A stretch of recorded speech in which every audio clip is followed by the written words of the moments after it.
And up till this point, he'd been laughing about the cricket, the green stains on the uniform, the story of the translucent, handsome green men on this planet. But then he stopped and he got really, really serious. Didn't talk for about 2 or 3 seconds. And then he looked at me and he said, "David, I've been all over this universe in dreams, in visions. I've been to other planets. I know life exists on other planets because I've seen it there. I've been to the God realms." He said, I've even in a vision been down to the Hindu hell realm, which is run by somebody called Dharmaraja, and had a chat with him. And he said, wherever I've been in all these dreams, these visions, he said, I've never seen anybody striving for liberation, and no one ever attains it anywhere else. So far as I'm aware, this is the only place in the universe where people are attempting to get enlightened and succeeding. You don't know how lucky you are. And that was such an incredibly impressive, it was like a shockwave that went through the room. And we all, I think, all was maybe 4 or 5 of us, we just suddenly recognized how lucky we were to be in that room with somebody who had personally toured the heavens, toured the galaxies, been to every corner of the universe, and come back to report that this was the only possible place that you could go to if you wanted liberation. I have had the good fortune to sit with many great saints, and I have to say it felt normal in many ways. I went to see Nisargadatta in the late 70s because he was there, Lakshmana Swami, 80s, 90s, Papaji, and I know it sounds a little bit blasé, but to me it just seemed to be a normal state of affairs that these people existed and that I could go and see them and have incredible states, experiences, darshans, satsangs. I just took it for granted in a way. But I think the only time that I genuinely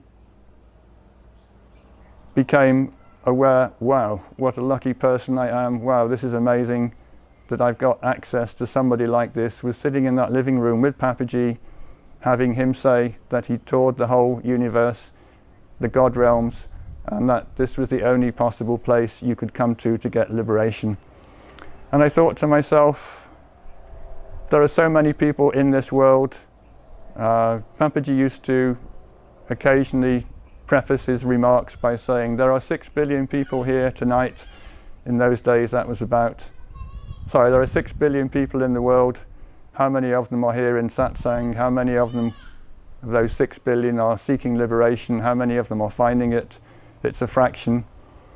And I thought, just statistically, how incredibly lucky one has to be to take birth in a place where one can grow up, feel the call of the self, do some practice, hear about somebody who's in this state, someone who's attained that state, to be able to go to them, talk to them, listen to their teachings, sit in their presence, receive their grace, and have at least a taste of what they're experiencing. Statistically, it's so improbable. I still marvel at my good luck, my good fortune, that I had these things happen to me. If we go back to a little bit of Buddhism and contrast it with Hinduism, that there's a Buddhist idea that a human birth is a very, very hard thing to attain, and the analogy they use in the suttas is it's like a wooden ring floating in the ocean, and there's a turtle randomly swimming in the ocean, and your chances of gaining a human birth are the same as the turtle sticking its head above the water and miraculously finding itself inside this wooden ring which is floating on the surface, i.e. statistically almost impossible. Hinduism approaches the improbability of it in a slightly different way. The standard Hindu idea is that you have to go through a whole range of different incarnations. Papaji used to talk about people being on the path for 35 million years. And this number comes from a Hindu cosmology. There are certain numbers of ways you can be born, and there are a certain number of species that you have to go through one by one, and it takes about 35 million years to complete the cycle. The old Tamil saint, Manikavachika, he talked about having this experience himself, and he said, I not only remembered myself as insects and plants, he also remembered himself as being minerals in the rocks. So it's a very, very long cycle you have to get through, and on the Hindu cosmology it takes 35 million years to even get to that point where you're eligible for human birth. So whether you take the Buddhist approach of the turtle putting its head in the wooden ring, or the Papaji Hindu line that you've got 35 million years of practice before you even get to these births that can give you liberation, you have to be extraordinarily lucky to come into this world, to have the opportunity to even think about liberation.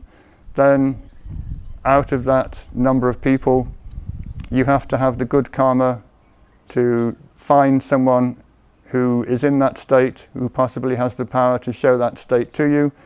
So it's like winning the lottery again and again and again and again and again.